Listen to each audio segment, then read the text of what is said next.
Você sabe quem é que foi Noam Chomsky? Sabe quais foram as contribuições dele para a ciência e para a PNL?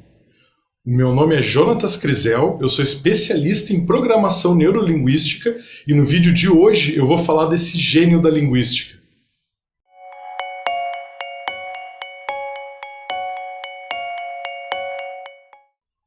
Avram Noam Chomsky é um linguista, filósofo, sociólogo, cientista cognitivo, comentarista e ativista político norte-americano, reverenciado no âmbito acadêmico como o pai da linguística moderna. Nascido em 1928 na Filadélfia, lá nos Estados Unidos, filho de um estudioso do hebraico e professor William Chomsky, ele estudou filosofia e linguística na Universidade da Pensilvânia, até receber o PhD em um trabalho de mais de 1000 páginas, onde ele desenvolveu as ideias da linguística baseado nos seus experimentos de pesquisa que ele realizou na Universidade de Harvard. Depois disso, ele lecionou no MIT por mais de 4 décadas. A linguística é o estudo da linguagem, da gramática, das diferentes línguas e da história desses idiomas. Essa área da ciência estava com poucos avanços significativos.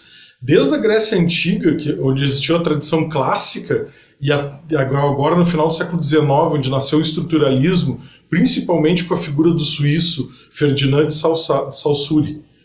Na visão clássica, se estuda uma língua só por meio dos textos escritos. E nessa abordagem, os linguistas precisam dominar, ter um completo domínio do idioma para rastrear os escritos desde as línguas antigas até os dias atuais. A capacidade de generalização, ou seja, de transpor o conhecimento entre as línguas, é muito limitado. No estruturalismo, Saussure inovou e propôs que não importa como as regras da língua foram formadas, importa conhecer essas regras, e isso é suficiente para poder falar e escrever uma determinada língua. É provável que os teus avós tenham estudado latim para entenderem como é que a língua mãe, português no caso, se formou. Hoje isso é visto muito como inadequado, antiquado, e a gente estuda só as regras simplesmente e sem dar atenção para a história que constituiu a língua. O Chomsky, nesse período, ele foi muito ativo politicamente, com protestos contra o envolvimento americano, principalmente lá na Guerra do Vietnã. A publicação do livro O Poder Americano e os Novos Mandarins, com alguns ensaios sobre a guerra, é o que tornou Chomsky conhecido no mundo todo, pelas ideias deles políticas classificadas como socialismo libertário não marxista-leninista. Ele esteve no Brasil palestrando no Fórum Social Mundial em 2002 também. Ainda na ciência, em 1955, Chomsky publicou o livro Logical Structure of Linguistic Theory, que representa a teoria da gramática generativa. A ideia é que as frases de uma comunicação devem ser analisadas em 2 camadas: a estrutura superficial e a estrutura profunda. A estrutura superficial ela corresponde à estrutura linguística, propriamente gramatical da frase. E a profunda é uma abstração inconsciente dos significados das palavras e a intenção da fala. As atualizações que o Chomsky aplicou na própria teoria dele, no decorrer dos anos, considerou algumas observações do tipo: a facilidade com que crianças aprendem novos idiomas. Ele observou que, num geral, as crianças cometem alguns erros quando aprendem a sua língua mãe, embora outros erros que seriam considerados lógicos, esperados, eles não ocorrem. Daí o Chomsky deduz que existe um mecanismo geral, inato do ser humano, que ele chama de gramática universal. Alguns trabalhos dele foram tão relevantes que influenciaram outras áreas de conhecimento. Por exemplo, a ciência da computação se serviu da teoria da hierarquia de Chomsky para a construção de compiladores, que são programas que geram novos programas. A psicologia teve no trabalho de Chomsky uma forte crítica, a linha comportamentalista em específico. Em 1959, ele publicou uma crítica ao livro Verbal Behavior, do Skinner, o mais aclamado dos psicólogos da tradição comportamentalista. E nessa linha, há a crença de que, em última instância, o ser humano não tem nada de inato e tudo é aprendido por adestramento. O maior formulador dessa teoria foi o psicólogo americano B.F. Skinner. Na concepção de Chomsky, a linguagem é uma capacidade humana natural, inscrita no DNA. No livro Linguística Cartesiana, ele inclusive cita o pensador francês René Descartes, diz que uma criança for criada entre lobos, ela não desenvolverá linguagem, mas se ela voltar ao convívio humano, tudo volta ao que deveria ser, e ela aprende a falar.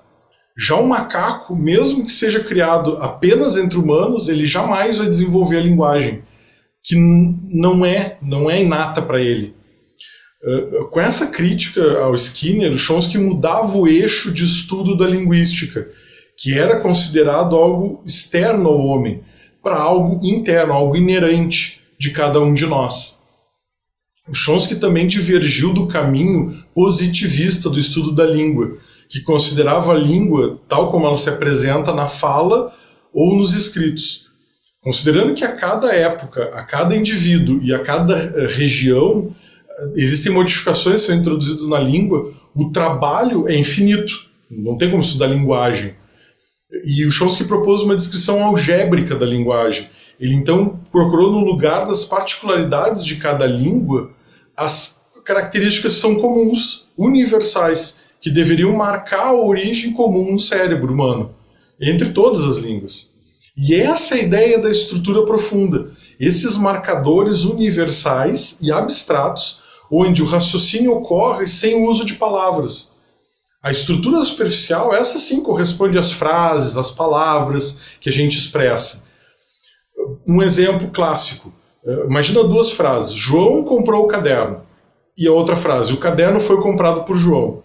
Para um estruturalista que só trabalha com a língua manifestada, observável diretamente, né, elas são muito diferentes.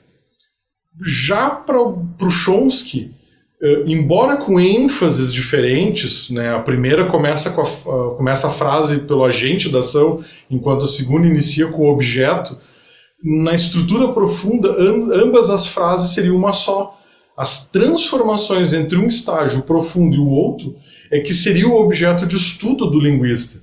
E essa é a origem da nomenclatura da teoria dele. Ele queria descrever uma gramática, ou seja, as regras de funcionamento da língua, que fosse generativa, ou seja, capaz de gerar as frases possíveis, e transformacional, ou seja, sobre as transformações entre as duas estruturas, a profunda e a superficial.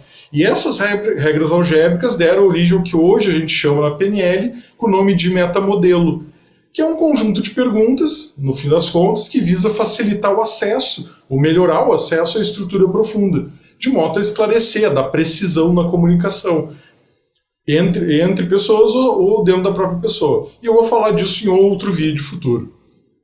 Eu espero que tu tenha gostado desse vídeo sobre Chomsky, espero que tu compartilhe ele com as pessoas que talvez se interessem por ele também. Me segue nas redes sociais para receber mais informações como essa e um grande abraço, até o próximo vídeo.